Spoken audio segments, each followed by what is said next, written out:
Welcome to Infidelity Louvre, where forbidden desires, dangerous secrets, and heartbreaking betrayals come alive. In this world, love isn't always loyal, and trust is just a game.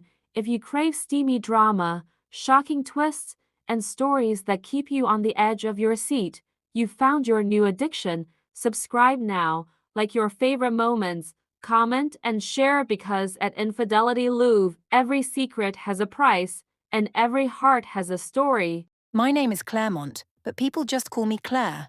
I have one brother. His name is Weston. We grew up in a small town called Maplewood Hill, where everyone knew everyone.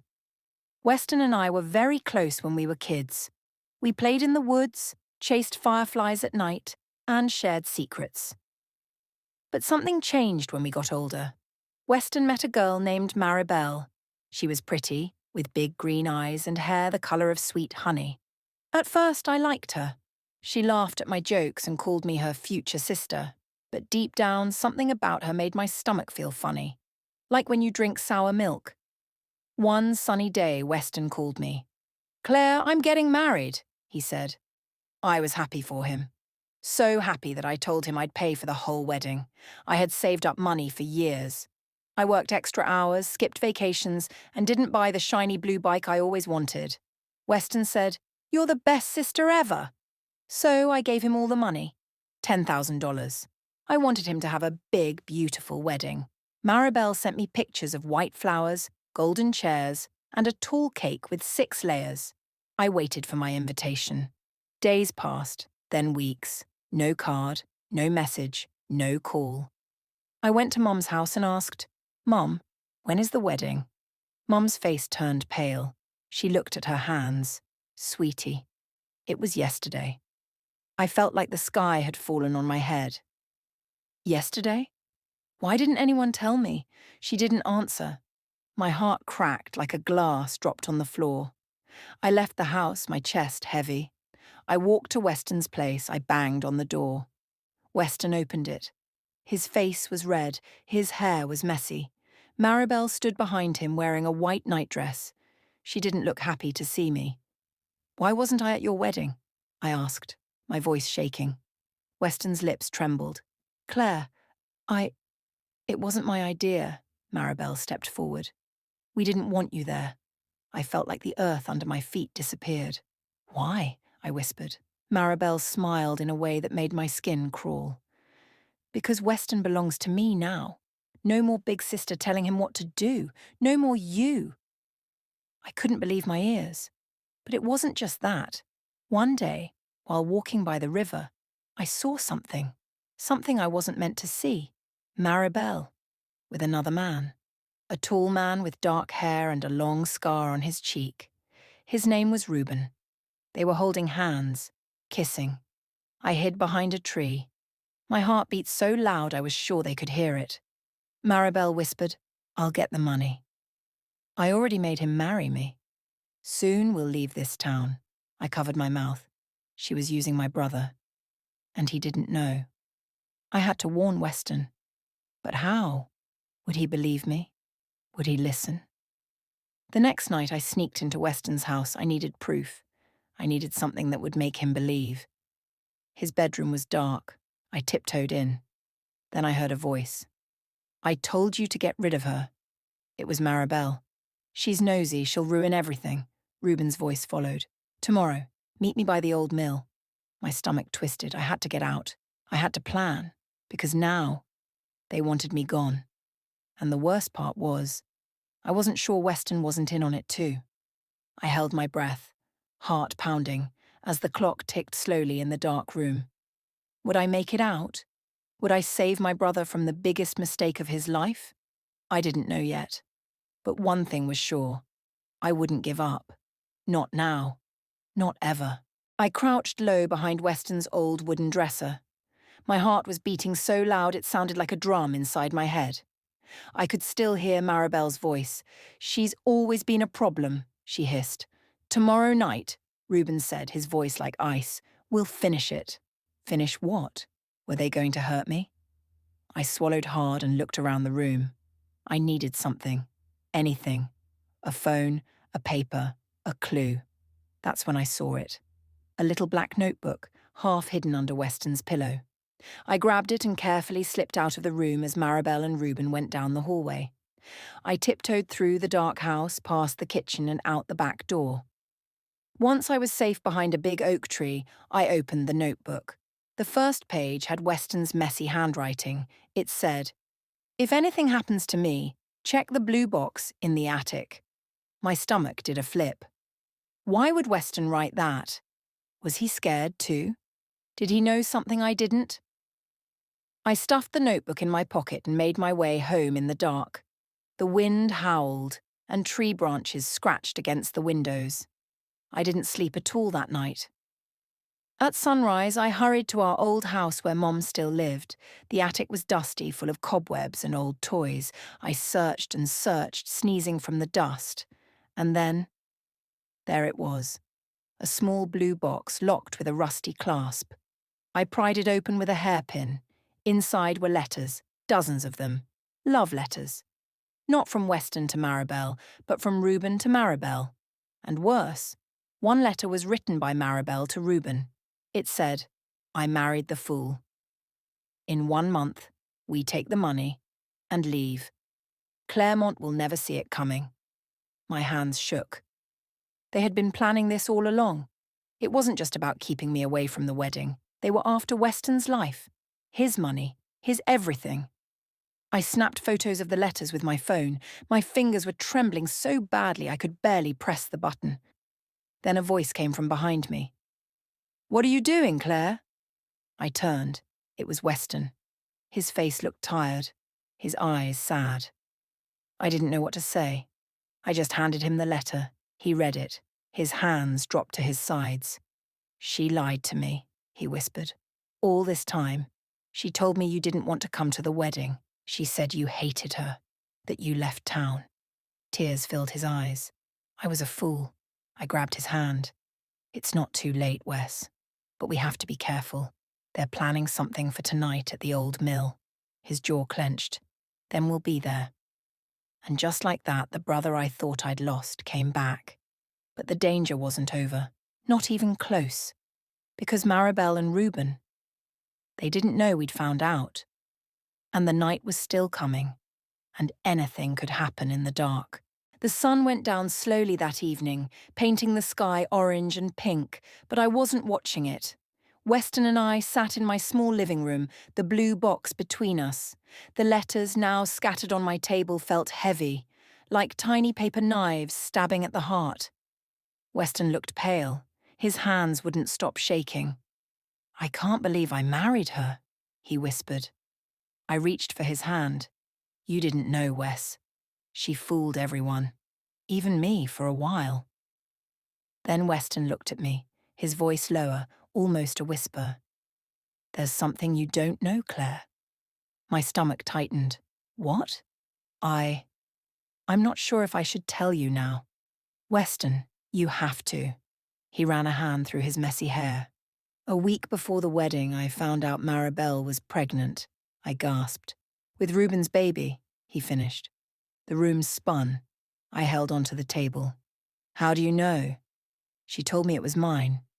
But something felt wrong. I overheard a fight between her and Reuben behind the diner. They were arguing about money, about the baby. She said she was going to trick me into believing it was mine so they could take everything and disappear." I covered my mouth. "And you still married her?" Weston's eyes filled with tears. "She said if I didn't, she'd hurt Mom." My heart cracked a little more. That woman wasn't just wicked, she was dangerous. "We have to end this tonight," I said. Weston nodded. "But we need a plan." We both knew the old mill was dangerous after dark. It was a broken-down, hollow place near the edge of the woods where kids told ghost stories. But it was also a place where secrets lived, and people disappeared. At exactly 9:30 p.m., Weston and I left the house dressed in dark clothes. I carried my phone with the photos of the letters. Weston carried something heavier, tucked in his jacket. "What's that?" I asked. He didn't answer. We made our way through the dark trees, branches scratching at our faces. The old mill loomed ahead, its broken windows like dark, watching eyes. A single light flickered inside. We crouched behind a stack of old tyres. Then we saw them. Maribel in a red dress, her long hair wild. Reuben beside her holding a shovel. On the ground, a hole. A grave. Maribel whispered, "She should have stayed out of this.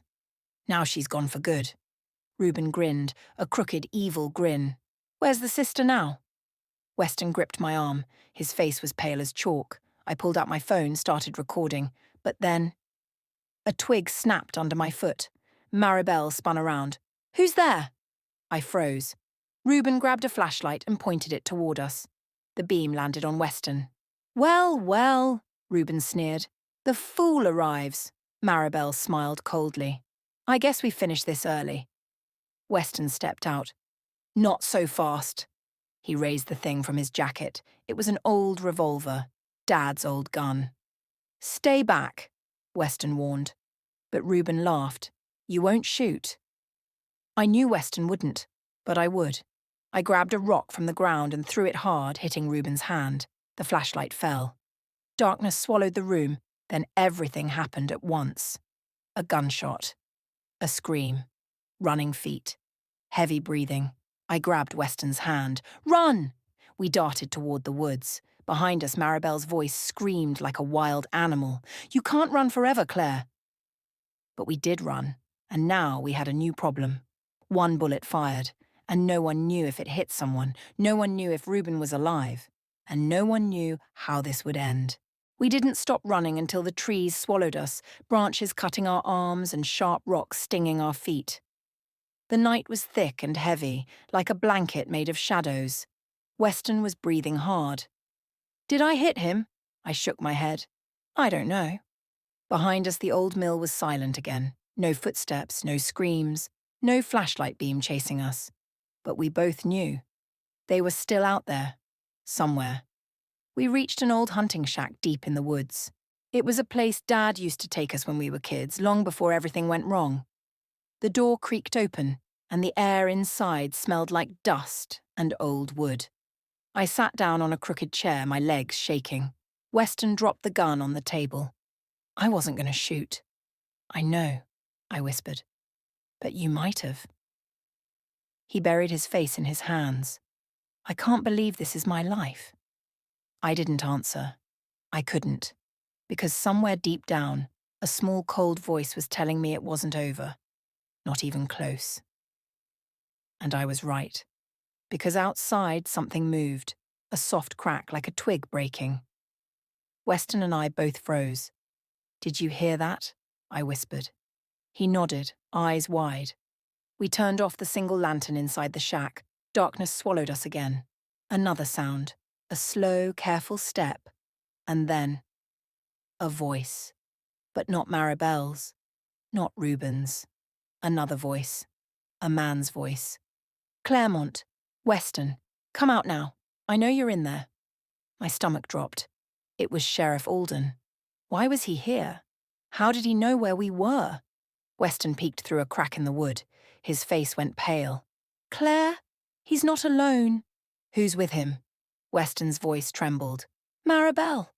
I crept over and looked. There she was, a smirk on her face, her hair wild, blood on her lip. Her eyes sparkled like a person who had lost their mind. Sheriff Alden spoke again. "Come on out, we just want to talk." A chill ran down my back. I grabbed Weston's arm. "We can't trust him." "Why not?" "He's the sheriff." "No, look at his hand." A flash of metal. Sheriff Alden was holding a gun behind his back. Weston's breath hitched. "What do we do?" I thought fast. The back window. It was small, but we could squeeze through it. I pointed. "There." Weston nodded. "On 3. 1, 2. Crash. The front door burst open. Alden and Maribel stormed in. "3!" I shouted. We scrambled through the window. Weston went first, then me. My shirt snagged on a nail and tore. We landed in the wet grass and ran, not looking back, branches slapping our faces, breath burning in our lungs. Somewhere behind us I heard Maribel's wild scream. "You can run, Claire, but you won't get far." And I believed her. because we were alone, in the middle of nowhere. And the sheriff, the one person meant to protect us, was working with them.